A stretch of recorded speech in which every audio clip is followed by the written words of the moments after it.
Since therefore Christ suffered in the flesh, arm yourselves with the same way of thinking, for whoever has suffered in the flesh has ceased from sin, so as to live for the rest of the time in the flesh, no longer for human passions, but for the will of God.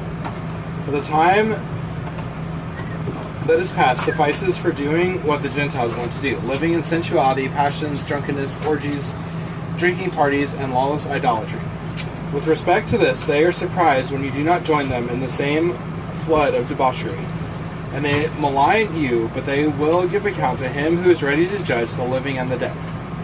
For this is why the gospel is preached even to those who are dead, that though judged in the flesh the way people are, they might live in the spirit the way God does. The end of all things is at hand. Therefore be self-controlled and sober-minded, for the sake of your prayers. Above all, keep loving one another earnestly, since love covers a multitude of sins. Show hospitality to one another without grumbling. As each has received a gift, use it to serve one another, as good stewards of God's varied grace. Whoever speaks, as one who speaks oracles of God. Whoever serves, as one who serves by the strength that God supplies, in order that in everything God may be glorified through Jesus Christ. To him belong glory and dominion forever and ever. Amen.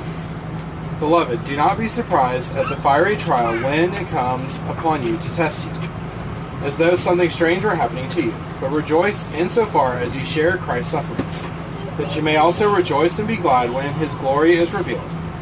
If you are insulted for the name of Christ, you are blessed, because the Spirit of glory and of God rests upon you.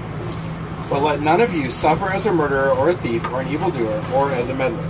Yet if anyone suffers as a Christian, let him not be ashamed, but let him glorify God in that name. For it is time for judgment to begin at the household of God. And if it begins with us, what will be the outcome for those who do not obey the gospel of God? And if the righteous is scarcely saved, what will become of the ungodly and the sinner? Therefore, let those who suffer according to God's will entrust their souls to a faithful Creator while doing good. This is the word of the Lord.